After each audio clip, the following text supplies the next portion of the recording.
ابلیس کی نسل کی ابتدا جس جن سے ہوئی اس کا نام تارانوس کہا جاتا ہے۔ تارانوس ابلیس سے 1,44,000 سال قبل دنیا پہ موجود تھا۔ تارانوس کی نسل تیزی سے بڑھی کیونکہ ان پہ موت طاری نہیں ہوتی تھی اور نہ ہی ان کو بیماری لگتی تھی۔ البتہ یہ چونکہ آتشی مخلوق تھی تو ان میں سرکشی اسی حساب سے موجود تھی۔ اس جنوں کی نسل کو پہلی موت فرشتوں کے ہاتھوں پیدائش کے 36,000 سال بعد آئی، جس کی وجہ سرکشی تھی۔ یہاں پہلی بار موت کی ابتدا ہوئی، اس سے پہلے موت نہیں ہوتی تھی۔ بعد میں چیلپا نیز نامی ایک نیک جن کو جنات کی ہدایت کا ذمہ سونپا گیا اور وہی شاہ جنات قرار پائے۔ اس کے بعد ہاموس کو یہ ذمہ داری دی گئی۔ ہاموس کے دور میں ہی چلیپا اور تبلیس کی پیدائش ہوئی۔ یہ دونوں اپنے وقت کے بے حد بہادر جنات تھے اور ان کی قوم نے چلیپا کو شاشین کا لقب دیا۔ شاشین کا لقب اس کے شیر جیسے سر کی وجہ سے دیا گیا تھا۔ ان دنوں جنات کی وجہ سے ساری قوم کہنے لگ گئی کہ ہمیں اس وقت تک کوئی نہیں ہرا سکتا جب تک شاشین اور تبلیس ہمارے درمیان موجود ہیں۔ ان دونوں کی وجہ سے قوم کے جنات آسمان تک رسائی کرنے لگے اور تیسرے آسمان پر جا کر شرارت کراتے تھے۔ ایسے میں حکم الہی سے فرشتوں نے ان پر حملہ کیا اور عبرتناک شکست دی۔ اسی دوران جب اسرائیل علیہ السلام کو ابلیس نے دیکھا تو سجدہ میں گر گیا۔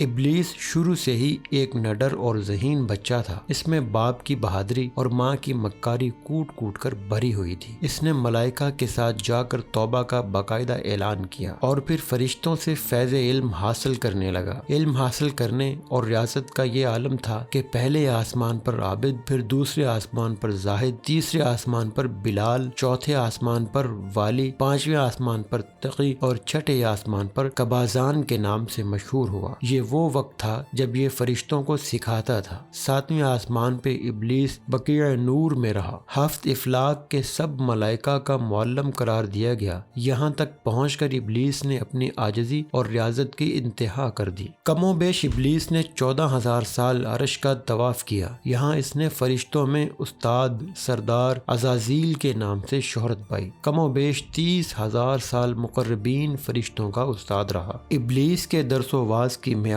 کم و بیش 20,000 سال ہے۔ فرشتوں کے ساتھ قیام کی مدت کم و بیش 80,000 سال ہے۔ ابلیس کو حکم ہوا کہ داروغہ جنت رضوان کی معاونت کرو اور اہل جنت فرشتوں کو اپنے علم و فضل سے بہرہ کرو۔ یوں ابلیس کو جنت میں داخلے کا پروانہ مل گیا اور جنت میں بھی اپنے علم سے داروغہ جنت رضوان کو سیراب کیا اور یوں جنت رضوان کی کنجیاں ابلیس کے پاس رہیں۔ روایات کے مطابق ابلیس 40,000 سال تک یہ فرض خزانچی انجام دیتا رہا۔ یہی وہ مقام اعلیٰ ترین جنت رضوان تھا جہاں ابلیس نے پہلی بار بادشاہت کے خواب دیکھنا شروع کر دیے۔ اس وقت ابلیس کے پاس ہفت اقلیم، افلاک، جنت و دوزخ سب کا اختیار تھا اور اس نے چپے چپے پر سجدے کیے تھے، مگر یہاں پہ ابلیس عاجزی سے پہلی بار بھٹکا اور خود کو بادشاہ بنانے اور رب بن جانے کے خواب دیکھنا شروع کر دیے۔ کئی ملائکہ کے سامنے ربوبیت کی بات کی مگر ملائکہ کے انکار کے سبب چپ ہو گیا اور یوں نظام چلتا رہا، مگر اس سب سے اللہ تعالیٰ کی ذات بے خبر نہ تھی۔ پھر آدم علیہ السلام کی تخلیق کا مرحلہ آیا، جیسے قرآن مجید میں واقعات بیان ہوئے ہیں۔ ابلیس آدم علیہ السلام کو جز مرحلہ وار مختلف اقسام کی مٹی سے تخلیق ہوتا دیکھتا رہا اور چپ رہا، مگر جیسے ہی اسے یہ معلوم ہوا کہ یہ آدم علیہ السلام اللہ تعالیٰ کا نائب ہے تو اس نے واویلا کیا، عبادات اور اطاعت کا واسطہ دیا، پھر طنز کیا کہ مجھ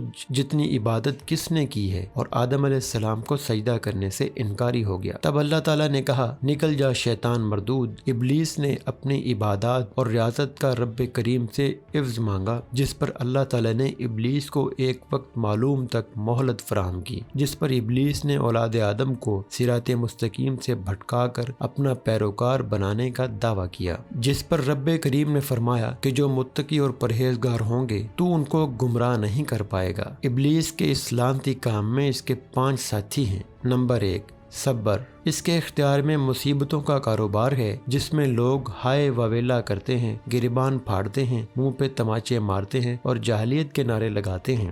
نمبر 2، آور۔ یہ لوگوں کو بدی کا مرتکب کرتا ہے اور بدی کو لوگوں پہ اچھا اور پسندیدہ کر کے دکھاتا ہے۔ نمبر 3، مسوت۔ یہ کذب، جھوٹ اور دروغ پہ معمور ہے جسے لوگ کان لگا کر سنیں۔ یہ انسانوں کی شکل اپنا کر ان سے ملتا ہے اور انہیں فساد برپا کرنے کی جھوٹی خبریں سناتا ہے۔ نمبر 4، داسم، یہ آدمی کے ساتھ گھر میں داخل ہوتا ہے اور گھر والوں کو عیب دکھاتا ہے اور آدمی کو گھر والوں پہ غضبناک کرتا ہے۔ نمبر 5، زکنیور، یہ بازاروں کا مختار ہے، بازاروں میں آ کر یہ بددیانتی کے جھنڈے گاڑتا ہے، بازاروں میں برائیوں اور فحاشی پہ ورغلاتا ہے۔ ابلیس کا آدم علیہ السلام کو سجدے سے انکار کا جذبہ حسد تھا کہ جس نے اسے مجبور کیا کہ میری جگہ آدم یعنی خاک کو کیوں ملی۔ یہ اس کا جذبہ تکبر اور غرور تھا کہ میں اعلیٰ ہوں، اور ایک سجدے کے انکار کی بات نہیں تھی، بات اطاعت سے سرکشی کی تھی، شرک کی تھی۔ ابلیس نے دل میں خود کو رب مان لیا تھا۔ اسی شرک عظیم کی بدولت ابلیس تا قیامت رسوا اور لعنتی ٹھہرا اور اولاد آدم کو بھٹکانے کے لیے آزاد قرار پایا۔ حاصل نتیجہ یہ ٹھہرا کہ رب کریم کو انسان کی عبادات، عاجزی اور علم و دانش سے کچھ غرض نہ ہے۔ رب کریم صرف دیکھتا ہے کہ دل میں اطاعت و فرما برداری کتنی ہے۔ اسی بنیاد پہ تقوی اور پرہیزگاری کے درجے قرار پاتے ہیں۔